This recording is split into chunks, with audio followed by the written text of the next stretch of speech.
Howdy folks, it is Diecastbuffet here again. Today we have the 2024 Alex Bowman Ally Chevrolet Camaro. I didn't want to get the early run of this car. I wanted to wait till the normal 2024 box finally was released. So we got the diecast in studio and I'm ready to do a diecast review on this awesome paint scheme. So without further ado, let's go and hop to it. Alrighty folks, brand new, another good old box, and one of the coolest, and I mean absolutely coolest, Alex Bowman paint schemes ever. Check out this car. After the last 2 years of, in my opinion at least, awful primary paint schemes, it's so nice to see the 48 car finally have a paint scheme that I could actually look at and be like, okay, this is pretty cool, right? Obviously, there is some things I would change with it. Specifically the side logo. I wish that was kind of like taking over the whole side panel instead of it just being on the door, but that's besides the point. This paint scheme takes heavy inspiration, I think, from their Miami car or their Danny Coker's garage car from 2023, a little bit of the Nashville car. Finally, they got a good looking paint scheme. Like 2022's was it was boring, it was bland. The diecast looked like urine yellow because they were botched beyond repair. The 2023s, I feel like, they were plain. 2021 was goated. I love that car. It was metallic purple. It was awesome. This one's definitely up there with the 2021. It's got so much going on with it. I love it.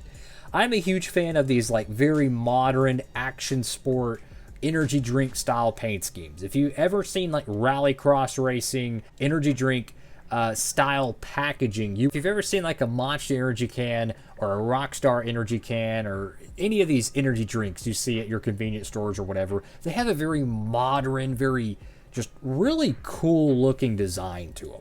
And that's what this paint scheme reminds me of. Like if you took the Ally logos off and you put a generic energy drink brand on there, I would think, yeah, that fits perfectly in. I love that. Very, very cool. It doesn't have the goofy, trippy Ally logo. Just put a random A there. It gets the job done. You got the gold colored Chevrolet badge there. We got Bowman. Got weird in the front of the diecast. Now, I do see the Ally logos in the wrap itself. That is a very nice touch. Go to the front end, you got a little bit of that pink and that teal, which I'm a huge fan of, like the Miami Vice style colors. I'm a huge Grand Theft Auto fan. I'm so hyped for GTA 6. They need to hurry up and come through with that freaking game. I've been waiting forever because half the games released nowadays suck. That's besides the point. Back to the review. Got the yellow 48 in the front. That's a little ode to Jimmy Johnson, I guess you could say. Got the whatchamacallit, Sunoco? Yeah, Sunoco. Hendrick Motorsports. Go to the left side of the diecast. And just that purple, the splash graphics, kind of a sticker bomb look to it. You know, just so much craziness. You could put this on like a Ford Focus or whatever rallycross cars they have nowadays, Subarus. And you could put a random energy drink brand on there, and it would fit right in at like an X Games or something. That's how cool this paint scheme is, yo. It did win the Chicago Street Course in 2024 at the time of this video. Literally a day after it won, or two, or a week, or something like that. So really, really cool. I don't know when you'll be seeing this video, but to see this car get to victory lane, very, very cool. Hopefully that race twin gets made, and the metallic kind of dark gray rims really just make this car stand out. What a great looking paint scheme. Got Ally, do it right. It took them long enough, but they finally brought back a respectable primary paint scheme that doesn't look like a bathroom urinal. 2022, that thing was botched. If you haven't seen it, I kid you not, the white paint on the car was literally urine yellow. They botched the paint code and they didn't even try to fix it. Embarrassing. Got Alex Bowman right there. I like how it has the teal and the purple. Got 40th anniversary for Hendrick Motorsports, Valvoline, Cup Series, Goodyear, Chevrolet, Exalta, Cincinnati Industries. Some other smaller decals there. I see Mac Tools, Simeon's, got HendrickCars.com. Go to the back end of the diecast. Got the yellow 48 again. Beautiful, beautiful, just random pattern across the whole car. I love that. I genuinely love these very modern, crazy paint schemes. You know, there was so many safe paint schemes during the Gen 6 era. Like, I remember when 2013 came around and all the paint schemes were so bland. It was just like a two-tone race car. Tony Stewart, Danica Patrick, you had Dale Jr., Jimmy Johnson. It just felt like everybody had just a two-tone paint job.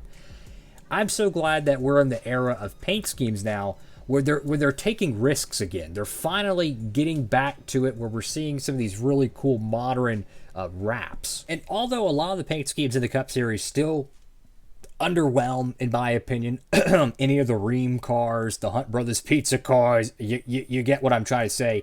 Some of the Denny Hamlin alternate paint schemes, there's a lot that could be better, in my opinion. But when I see paint schemes like this, I'm like, holy cow, this is it. And it's the Cup Series specifically that struggles with paint schemes. If you look at the Truck Series and the Xfinity Series, almost every paint scheme looks good. It really does. Like, I'm not even joking. Almost every paint scheme looks good. It's these Cup sponsors. They want some of these goofy, plain-looking cars. And yeah, let's just say they don't hit as well with the fans, and I think that is true based on how the diecasts are actually marketed. Because a lot of these paint schemes that get offered, they don't get made. And I think in part of that is the design of the paint scheme itself. You make something that pops, like a Chastain 2024 Busch Light, it's going to sell.